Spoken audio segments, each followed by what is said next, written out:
Man, excuse me.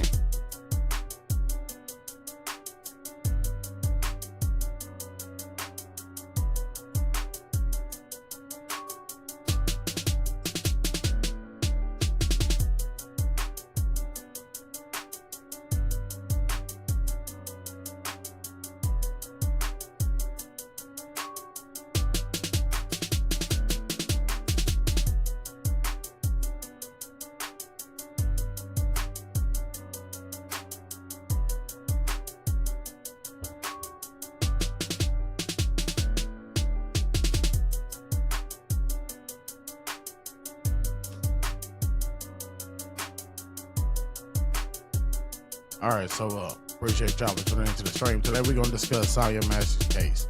Now, for those of you who are familiar with Illinois or Springfield in particular, Springfield is a very racist city. I mean, extremely racist city. You have individuals like Candace Owens who's never done research on the individuals of Springfield, never actually communicated with the people of Springfield to find out what the impact of the community or the impact of the police department and the justice system has had on the city of Springfield. Sangamon County, for individual Illinois, is also known as Hangman County. That's what they call it. While there have been many places in the world where you'll see that racism don't exist, it's heavily prevalent in Springfield, Illinois. It's the state capital, and there's a lot of weird shit that happens around that area. There's a lot of crimes, a lot of things that get covered up in Springfield and Sangamon County. Oh, but I had the auto-tune going. But one of the things that we want to discuss today is Sonya Massey's killer. What happened to her and how it could have been prevented.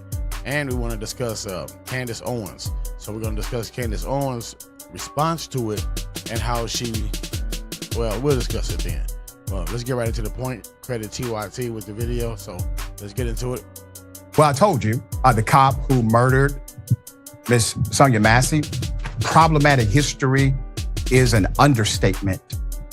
And that's another thing. What people don't understand is not only did this individual, was he fired and hired, I think it was like 6 times in 4 years through different departments because he's very, very, very, very, very, very problematic. Again, Springfield or Sangamon County or Hangman County, as they call it in Springfield, is a very, very racist city.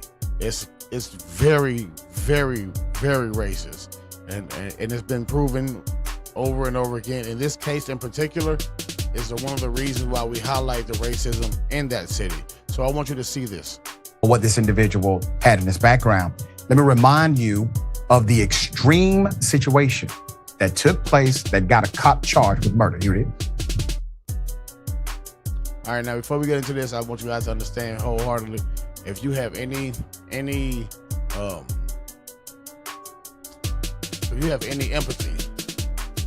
for individuals who are hurt, harmed, or maimed unjustly, I need you guys to actually start pushing, say her name, Sonya Massey, because this is a very big issue. The body camera video reveals the events leading up to the horrific scene. What took you so long to answer the door? Oh, I was trying to put on some clothes, sir. I'm sorry. You doing all right? From the moment that they talked to her, the moment her first interaction, her first sentence to them was humble, it was meek, it was quiet, it was, oh, I was trying to put on some clothes. I'm sorry, sir. Mentally? Yes. Sure. My medicine and stuff. All right. Okay. I love y'all. Thank y'all.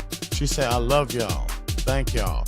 Because she thought someone was trying to break into her home. She heard something around her house. Now, while that's prevalent, they would talk about medication, but Springfield is bad on drugs, guns, and violence. And one of the reasons why, even though it is a state capital, Springfield have no opportunities for the youth to help them get to any alternate forms of engagement or interaction or entertainment, whatever you want to call it. They have no leisure. They have just destruction there. So when she called and said that I hear someone around my home, they came to check on her. She said, I love you, thank you, because she felt like she was in danger, like somebody could have broken into her home and killed her. So in doing so, she called the police.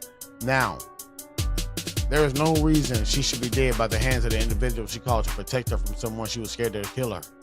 That's craziness. Inside the home, Sangamon County Sheriff's Deputy Sean Grayson can be heard asking Sonya Massey to check on the stove. We don't need a fire while we're here. Within seconds, things become tense. Where you going? Where you going? Away from your hot steaming. She said, where you going? Like, he's bagging away from her. He asked her to turn the stove off because he did not want a fire, because he felt like the conversation they were going to have was going to be long enough to engage. The engagement was going to be long enough as to where the water that's boiling on the stove would evaporate and burn, and then continue to burn through the pot to cause a fire in the home.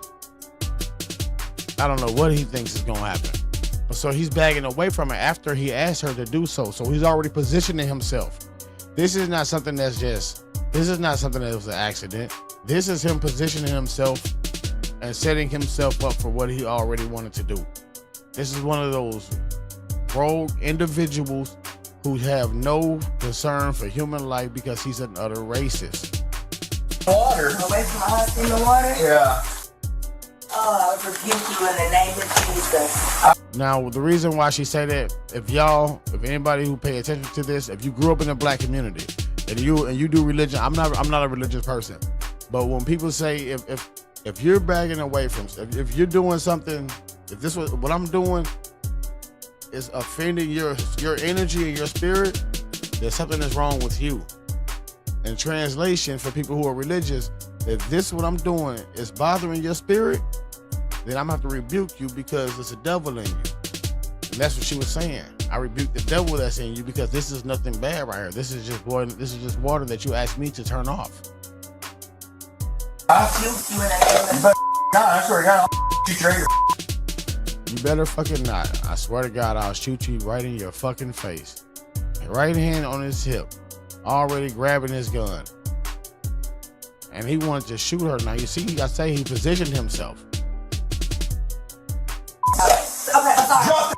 She say, okay, I'm sorry. When he reached for the gun and pulled the gun, all she was doing was taking the pot of water off the fucking stove that he asked her to take off the stove. She's just having a conversation with him, thinking it's a normal interaction, not knowing it was what it is. Because with individuals who police in communities, this is my problem. I have no problem with police. I don't believe all cops are bad. I refuse to believe that because I know I have family members who are law enforcement, and I know they actually have a duty to protect the serve, even though they don't say that anymore. But one of the things we need to understand is this: when you have individuals who police communities and police neighborhoods, they have to know the people in those neighborhoods. They have to understand the life and the conversations, the way they interact, the way they say certain words, the way it's pretty much simply just the way they talk to each other, and the things they say and how those words affect and what they actually mean and what they're trying to say. Like, if I'm like, man, this motherfucker bad, boy. You know what I'm saying? If a person who's never been around the etymology of the black community, they never studied the etymology of the black community or understanding the way we speak, the vocab, any of it,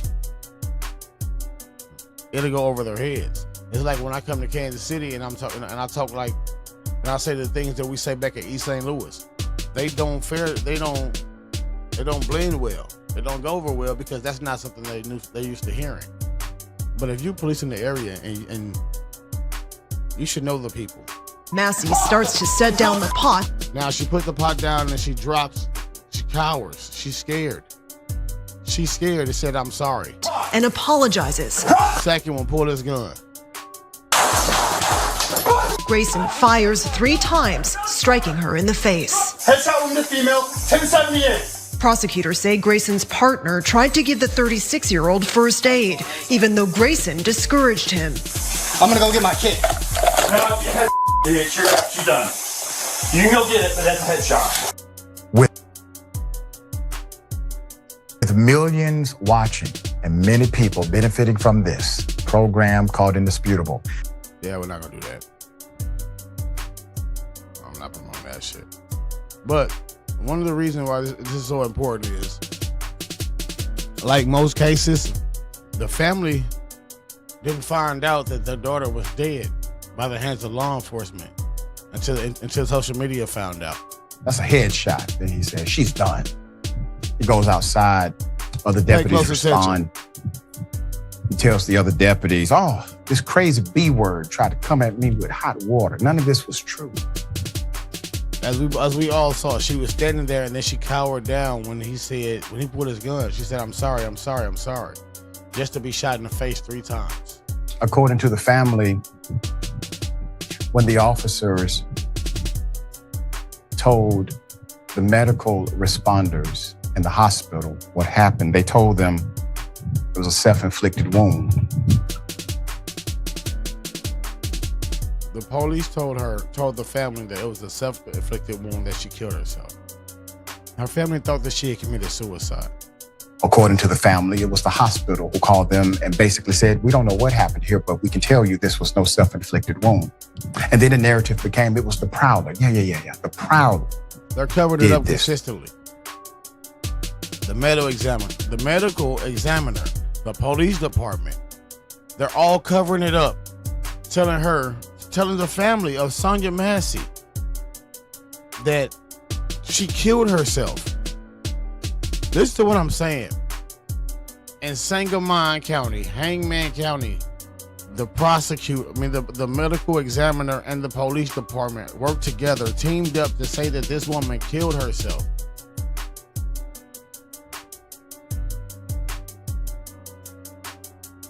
Are you out of your fucking mind? To her. The father said, and then tried to blame it on a burglar. The reason why she called the police in the beginning, they tried to say that when the police got there, she was already gone. As he figured that out, found out that his daughter was shot and killed by a member of law enforcement on the internet. Put it up for a mass. This woman should be alive. She posed no threat. The cop literally went around the barrier to get a better shot. Yep. Which means he knew he was in no danger. Per The Root, recent developments in the Sonya Massey shooting reveals troubling details about the deputy involved. The former county sheriff's deputy, Sean Grayson, who shot the 36-year-old Miss Massey in her home, was fired, was arrested, and indicted. Yeah. On charges including first-degree murder, aggravated battery with a firearm, and official misconduct. Grayson, who was only 30, was already cycled through 6 jobs in 4 years, raising questions about his stability. And this is where the problem lies. If you're telling me that an individual can be fired from 6 different departments in 4 years, not one other department looked at that and said, that's a red flag. The only way they would accept a person who has that many red flags is if they all are on the same path and on the same team to create the same kind of tension, turmoil, and destruction within those communities. And suitability as an officer. So before joining the county police force, Grayson worked for the Logan County Sheriff's Office. He was disciplined there for hitting a deer with his squad car during a police chase. That's not really bad though. Which is against department policy per NBC News. Oh, he wasn't supposed to chase. The outlets also found that he had 2 complaints filed against him. A woman who accused him of inappropriate behavior during her arrest, and the woman's fiance who accused Grayson of abusing his power and harassing him in the jail, despite the allegation. So he sexually assaulted a female, and then because he couldn't fuck her, he started torturing her, fucking with her old man in jail because he was mad at her. He left the department in good standing, but left the department. He was hired then at the Pawnee Police Department. This was August 2020, and worked there part-time. This appeared to be his consistent gig while working simultaneously for 2 other police departments per NBC's report. Grayson worked part-time at the Kincaid Police Department from February to May 2021, according to Chief D. Mathan via NBC News. He was let go by decision of the village, the board, actually, because he refused to relocate within a 10-mile radius of the neighborhood. Well, that's not even that bad of a not it. That's not even that bad, but it is because you have to live in the communities that you police. That's just how it's supposed to be. You have to know the community that you police. And living so far away, that means that you're an outsider to the community and you can't be trusted. That's just what it is. That's just what it looks like. Neighborhood, the report says, no disciplinary action was taken against him. He still kept his job at Pawnee while working. After leaving Kincaid, the report says Grayson went over to Verdon Police Department where he worked part-time, while also still working part-time for Pawnee PD. The department told NBC Grayson's reason for leaving was unknown. It appeared he never handed in a resignation letter, but just stopped taking shifts. He stopped working there by the end of 2021.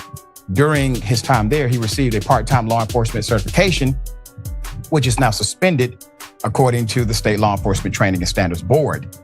Before quitting the Verdon Police Department, Grayson handed in an application to the Auburn PD saying he desired to be an officer full-time, the report says. He began July 2021 and worked there until May 2022. He also departed from Pawnee when he began working at Auburn. Upon his resignation from Auburn, he wrote a heartfelt letter reading, quote, "I appreciate the opportunity you presented to me, and I am sincerely grateful for everything you and this department has done for me. I will take everything I have learned from you and this department and continue to learn and grow." Upon leaving is when he joined the Logan County Sheriff's Office. On top of his lengthy resume, Grayson pleaded guilty not once, but twice to driving under the influence of alcohol, according to court records. One incident was in 2015 while he was enlisted in the U.S. Army. The Auburn PD was aware of his license being revoked or suspended as a result of the charges, per NBC's report. So per the Invisible Institute and the investigative reporting work. Hold on, so you're a police officer with no license? Bro, how the fuck do you get hired with shop? Grayson was actually discharged from the U.S. Army in 2016 from the Fort Riley Army installation in Kansas for serious misconduct. Ding, ding, ding. Another fucking racist place, bro. According to military records and documents obtained from the Kincaid Police Department, although he served as a wheeled vehicle mechanic from May 2014 to 2016, details about the nature of his discharge remain undisclosed. And what gets me is she have a bat here. If she wanted to inflict harm, don't think she would have swung a bat and not the fucking pot. The Privacy Act and Department of Defense policy prevent us, the quote says, from releasing information relating to the misconduct of low-level employees or characterization of service at discharge. Army spokesman Bryce S. Doobie wrote in an email, officials at Fort Riley and Fort Riley Military Police directed reporters to file an official records request. So Anthony Gietto, a former Air Force prosecutor who now teaches law at the University of Illinois, said there are several reasons why a service member could receive this type of discharge in lieu of a court-martial proceeding, or if the member commits a civilian infraction that cannot be disciplined through the military justice system. Anthony also said that this kind of discharge suggests that Grayson, the officer, committed an offense equivalent to something that would have led to at least a year of incarceration for a civilian, at least a year. And see, that's one of the reasons that stopped me from going to the Marines. Back in 2005, I actually tried to go and enlist. And I was actually working with, talking to a recruiter, going through a lot of rigmarole, I had to do a lot of tests, paperwork, actually taking tests, mental evaluations. But I ended up catching the charge fucking with one of my relatives, and he ended up getting me fucked over. And that shit fucking, and the time I would have been getting would have superseded any chance of me ever going to the Marines. Daniel Fox, Grayson's defense attorney, declined to comment about the nature of his discharge from the Army, declined to say a word about it. The attorney told the county circuit court judge on July 17th at Grayson's arraignment that Grayson received an honorable discharge after serving 3 years in the Army. However, DD Form 214 summarizing Grayson's tenure in the Army indicates he did not receive an honorable discharge. Grayson also did not receive a dishonorable discharge, but the expert said the DD Form 214 indicated Grayson was simply kicked out. Kicked out of Man, he just kicked out the fucking Army. You know how much of a fuck up you got the to Army be to get kicked out of the Army? for serious misconduct before his regular term of enlistment was misrepresentation to the court counsel. Grayson received a general discharge under honorable conditions, which means some, but not all, of Grayson's service was honorable.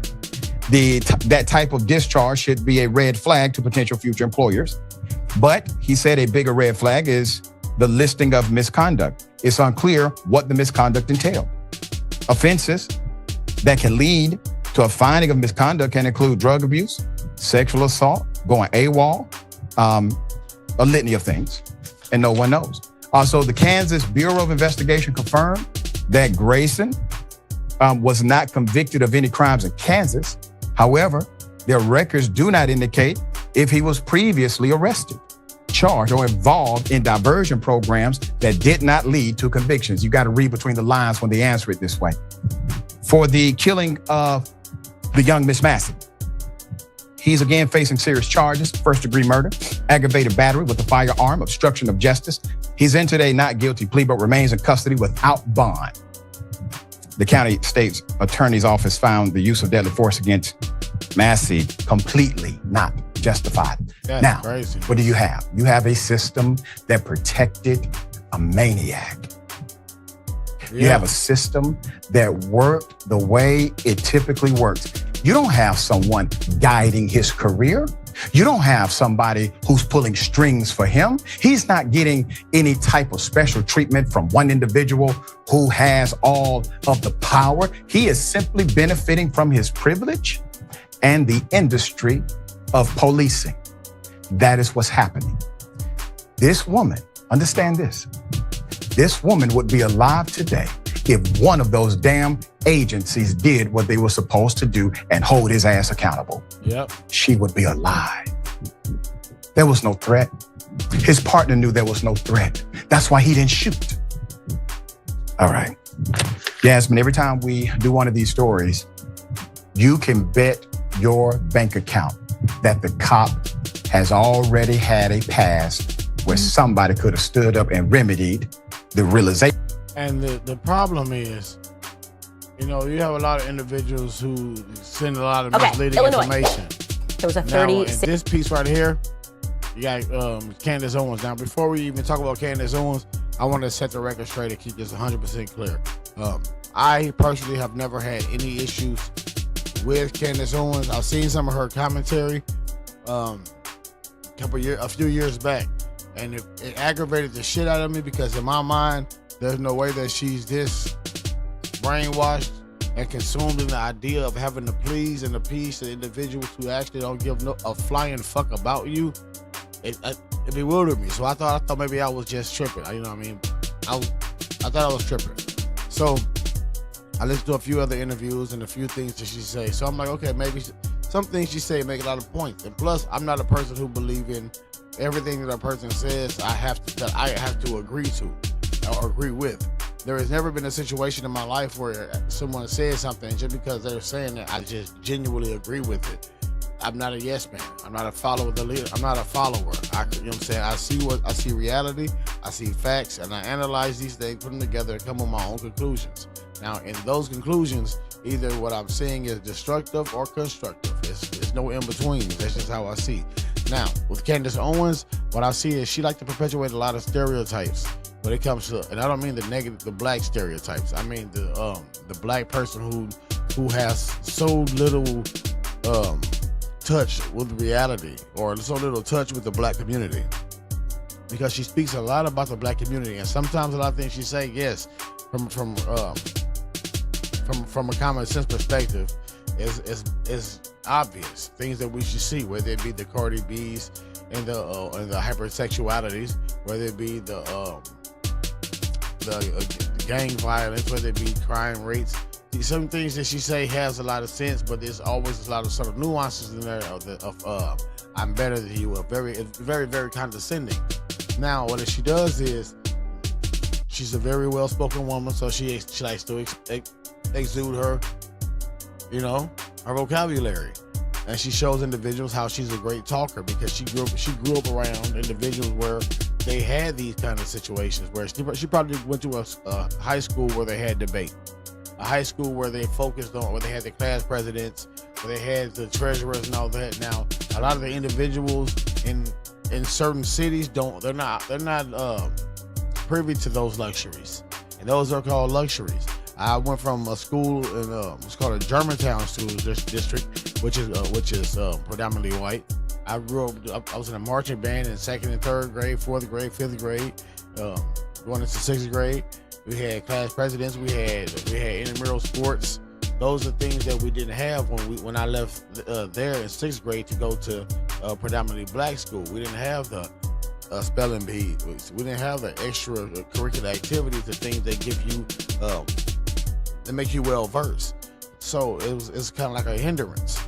And watching everyone around me who didn't have those particular things before or at all, it showed the difference. It showed the differences. So when I left there, I think like my sophomore year, I ended up moving to Lee Summit, around the area where we are now.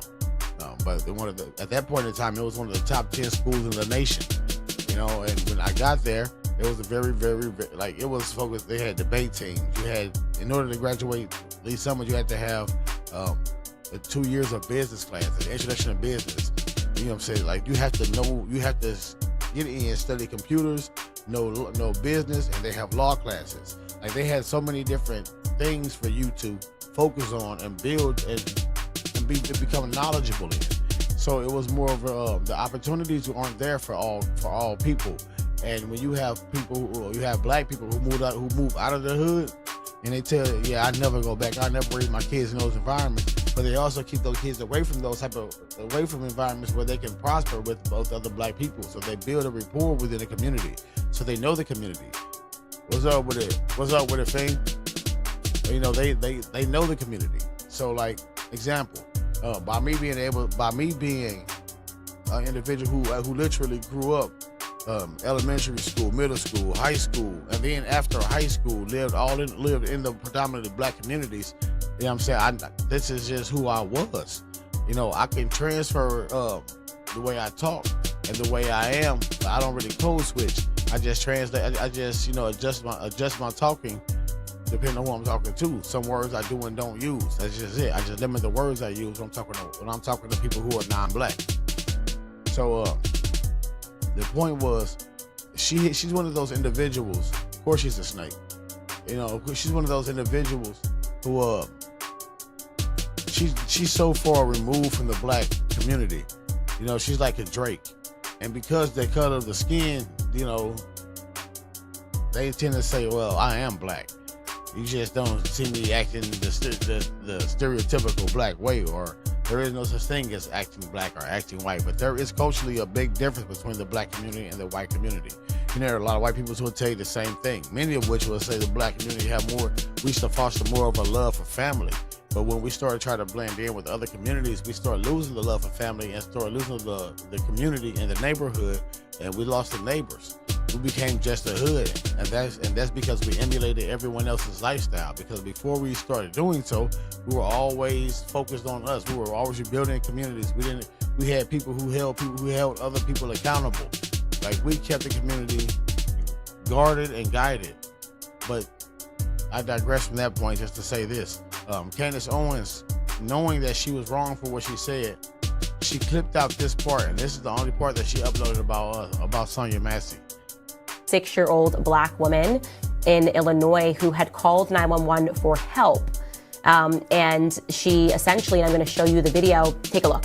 Your hot steaming water. Away from my hot steaming water? Yeah. Oh, I rebuke you in the name of Jesus. I rebuke you in the name of You better not. I swear to God, I'll shoot you right in your face. So after he says that, he does in fact shoot her, and she dies. And what my understanding is that she shot him in the head. I don't see how saying, she said, I will rebuke you. I think she said, in the name of the Lord. And then he says, no, you will not, because I will shoot you. I mean, that is like very extreme, very aggressive. And he then proceeds he says, I will shoot you in the face. I mean, that's just like, what are you even talking about? Over a woman with boiling water. In my opinion, he should have simply used his taser. And that goes back to my point. Why would he have to use a taser? She's presenting not one bit of a threat. So why is a taser even an option? Why not even just laugh it off like, yeah, it's not that big of a deal. Yeah, man, because she's clearly not meaning that you're a walking demon, that pot of boiling water is holy water that she got from the Catholic Church and she's ready to exorcise you. No, that's not what she meant. We all know that. It's common sense because we grew up in those communities. But the point is, Candace made damn sure, and I'm typing in Candace Owens, Sonya Massey, so you see. This is the video right here where it was explaining what we just saw. Now, her video that she actually is in trouble for is because she had a clip where she was addressing it, and I want you guys to hear what she said. So we're gonna get through the ad. I'm gonna let you guys hear exactly what she said.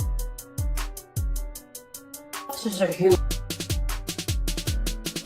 I've said since the beginning of time, there are mistakes that police officers are human beings. There are mistakes that happen. Now, if you're here for the beginning of this show, you will saw where we had the video up where they explained how this individual had 6 police officer jobs within 4 years, was discharged from the Army. He had no reason to be working as a law enforcement agent. He didn't even have a fucking driver's license. It was suspended for DUI, and he sexually assaulted a woman while she was in cuffs, or while he was detaining her, and harassed and tried to assault her boyfriend, who was in jail because he couldn't have sex with the woman. This individual, what gets me is Candace Owens called this a mistake. You can't say a mistake, and the reason why you can't call this a mistake, hold on, let me do this straight away, because it's gonna be a little bit more difficult. So for those of you who are just tuning in, I want to keep this straight to the point and as simple as possible. I do not disrespect black women, so I refuse to say anything as form of that issues any form of disrespect towards black women. I don't care if I agree or disagree, if I disagree or have any kind of harsh thoughts on their talking points, but I refuse to disrespect the black women because that's just where we are now, where I am basically. So, Candace Owens, when I first heard about her, it was I really despised her. Like, I honestly despised her. Some of the things she says is misguided, misdirected, miseducated, and I say that because she's highly educated. You know, you can tell that she's not an individual who has any issues or has any concerns with reading. I guarantee it. I guarantee in her free time she likes to read a lot. So we have no concerns with education. It's the miseducation. Because see, you have a thing, like I was explaining a little while ago, in the black community where you have people who are far removed from our community because they had no ties to the community. They didn't fit in growing up. So when they got a first chance, they ran away and they told their kids, I would never bring you back. I'll never raise you there. You'll never see those people. And they spoke ill. And they moved to an area where it was predominantly white. It was the total opposite of the black community that they grew up in.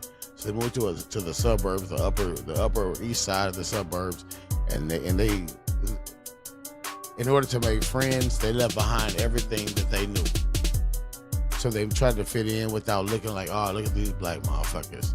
They act black. They're acting like a stereotype. Like they wanted no parts of those situations. So they subdued everything about who they were, adopted the characteristics, the personalities of the people around them, raised those kids to fit into the school district by telling them, man, go do this, do that, do this, do that. You're no different from either one of them. You guys are the same. And then becoming friends with the mothers of those little girls. So therefore, y'all can push the same conversations onto the children, and they see the interaction. So the kids see the interaction. They grow up to be like the adults who hear the negative things about the community that they're actually from. So they have they're so far removed from the actual black culture that when they see things that happen to black people, they take one of three stances. First stance is instantly defend the police. No matter what, defend the police.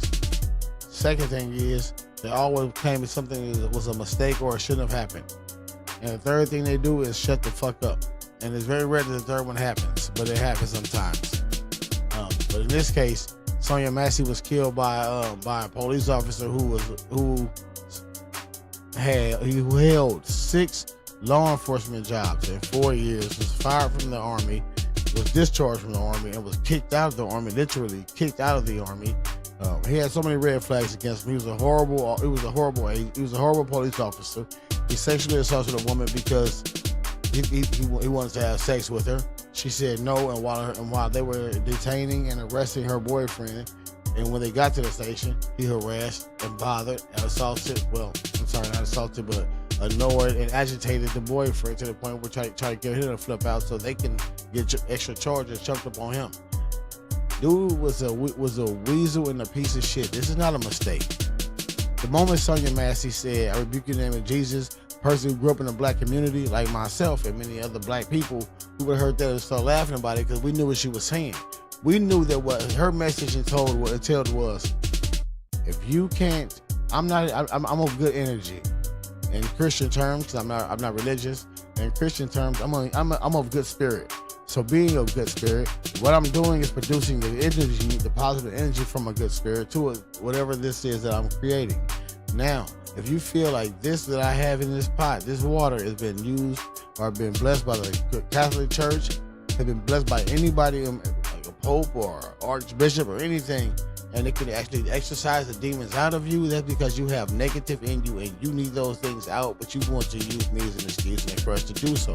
So that's what's weird about it. There's no mistake to it. She had a pot in her hand. She started rebuking the name of Jesus. He said, "You better not, cause I'll fucking shoot you in your face." And then he shot her 3 times in the fucking face. But the key thing is, what Candace misses is, not only did the police department cover it up, but the medical examiner covered it up. The hospital had to called and said, "This is not what they said it was."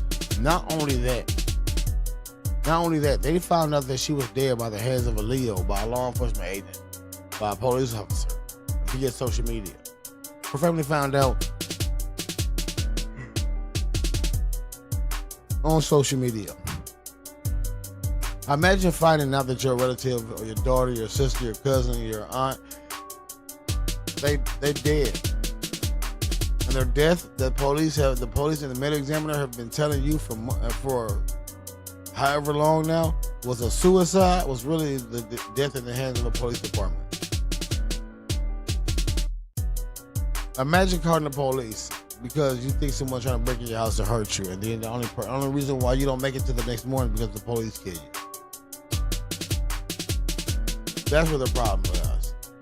So Candace Owens don't understand that. So she thinks that everything is a mistake because she wanted to defend the boys in blue, and she don't want to say that they were wrong for covering it up. She don't want to say they were wrong for bringing the medical examiner to cover up the death, the murder, the execution of a black female, the assassination of a black woman who did nothing wrong. I'm not gonna hold you guys up, man. I appreciate you.